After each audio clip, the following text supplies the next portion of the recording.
Madam artinya pasti perempuan. Jadi secara secara forensik kalau kita mau bicara secara lebih akademis, jadi madam itu seorang perempuan dewasa dan di dalam sebuah kelompok elit. Jadi kira-kira udah ya mungkin udah 97%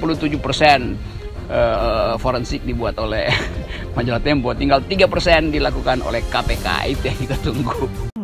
Yang penting itu tadi, saya tidak pernah terlibat, tidak pernah merekomendasikan, tidak pernah memerintah, tidak pernah berkomunikasi dengan pihak Sritek maupun pihak Kemensos.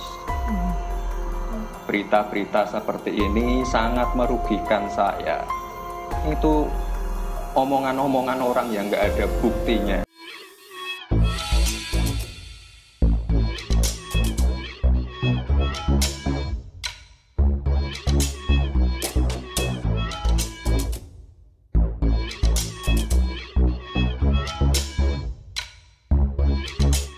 Tonton video ini sampai selesai agar Anda tidak gagal paham.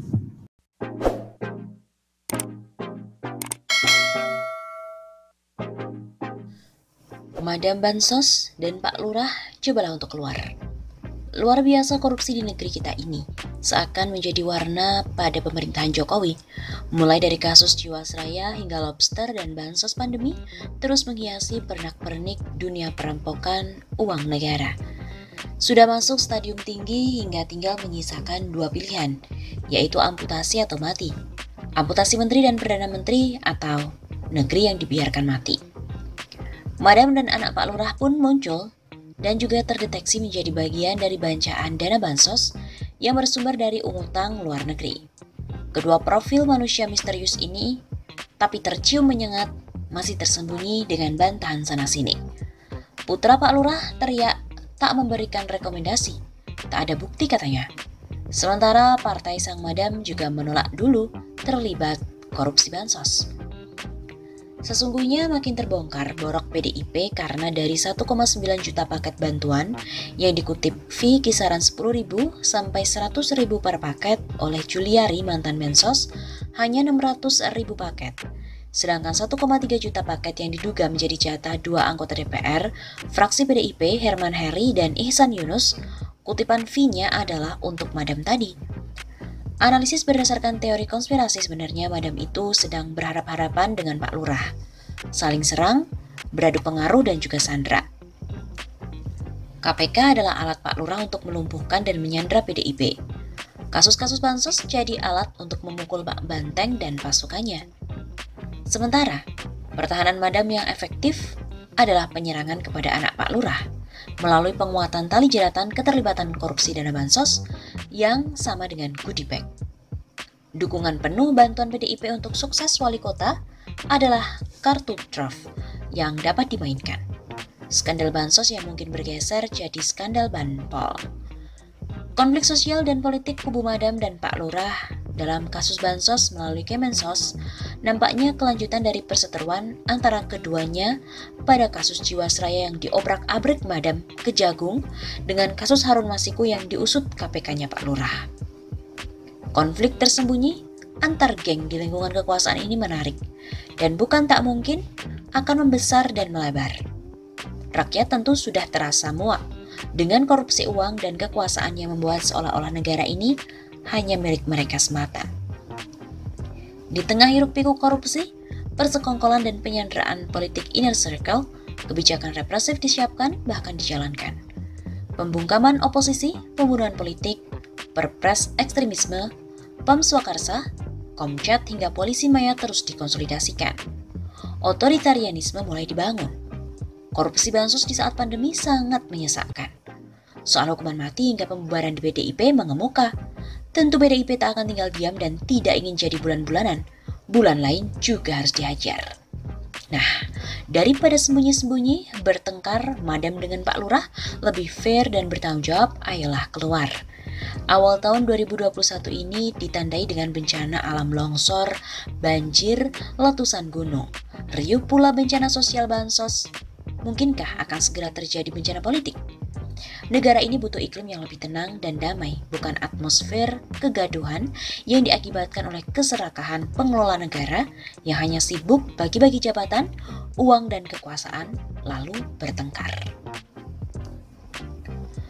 Setelah anak Pak Lurah, muncullah tokoh yang disebut Madam dalam rentetan korupsi bansos yang mengalir sampai jauh. Dua tokoh itu sama-sama misterius karena tidak diungkap identitasnya dengan jelas. Tokoh Pak Lurah kemudian diasosiasikan kepada Jokowi dan anak Pak Lurah dikaitkan dengan anak-anak Jokowi.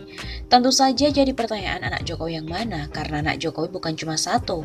Maka yang ketiban abu panas adalah Gibran Rakabuming, anak barep Jokowi yang baru saja mulus menang di Pilwali Solo. Si anak Pak Lurah ini disebut-sebut berikan rekom bagi perusahaan tertentu di Solo supaya dapat proyek dari Kemensos. Anak Pak Lurah sudah membantah tudingan ini dan sampai sekarang belum ada perkembangan baru. Beberapa hari belakangan muncul tokoh baru yang diidentifikasikan sebagai Madam. Jati dirinya pun juga misterius, tidak ada inisial yang disebut. Tidak juga disebutkan apakah Madam itu anak Pak Lurah atau bukan, karena anak Pak Lurah juga ada yang perempuan, Kahiyang yang sekarang jadi Madam Wali Kota Medan. Sebut Madam sangat mungkin berkaitan dengan tokoh perempuan karena Madam adalah istilah Inggris Madame yang merujuk pada gelar aristokrasi bangsawan tinggi. Jadi mungkin tokoh Madam bukan Pak Lurah tapi Bu Lurah. Sang Madam ini dikaitkan dengan petinggi parpol. Tidak jelas apakah yang dimaksud petinggi partai adalah petinggi yang tertinggi atau petinggi tapi bukan petinggi. Kalau yang dimaksud petinggi partai adalah orang tertinggi dalam hierarki partai, apakah yang dimaksud adalah ketua umum partai atau lainnya? Harap maklum di negeri plus 62 ini ada ketum parpol, ada juga owner parpol. Dua-duanya sama petinggi, tapi owner jauh lebih powerful dibanding ketua partai, meskipun tidak punya jabatan resmi. Jangan keliru, owner bukan sebutan untuk pemilik partai, tapi lebih pada bandar, bohir, atau cukong yang membiayai partai. Maklumlah di negeri ini ada ketua partai yang didapuk sebagai pajangan saja dan kekuasaan yang sebenarnya ada di bohir. Madam ketua parpol tidak banyak di Indonesia, hanya satu gelintir atau dua gelintir saja. Dan dalam kasus korupsi bansos ini, sang Madam dikaitkan dengan partai PDIP karena menteri yang dicokok KPK berasal dari partai itu. Beda dengan Pak Lurah yang langsung mengarah pada figur tertentu, sang Madam masih misterius. Mungkin saja sang Madam ini adalah Bu Lurah yang jadi lurah di parpol, atau mungkin juga anak Bu Lurah yang juga punya jabatan petinggi di parpol. Semakin besar skala korupsi, semakin rumit jaringannya, dan semakin canggih operasionalisasinya. Setelah terbongkar, publik bisa terkaget-kaget betapa tidak bermoralnya praktik korupsi ini. Dalam kasus korupsi bansos terlihat bahwa para koruptor itu levelnya sudah seperti jin ifrit yang lebih jahat dari iblis.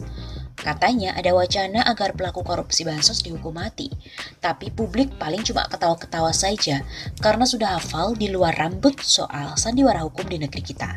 Di Cina koruptor dipotong lehernya, di Arab koruptor dipotong tangannya, di Indonesia koruptor dipotong masa tahanannya. Di tengah musim pandemi, rakyat diminta melakukan 3M, tapi di tengah pandemi sang menteri malah dapat 7M.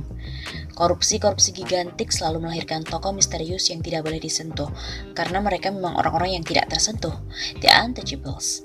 Jangankan disentuh, disebut nama juga tidak boleh. Dia hanya boleh disebut the supremo, the boss, Pak Ketua, atau Pak Lurah.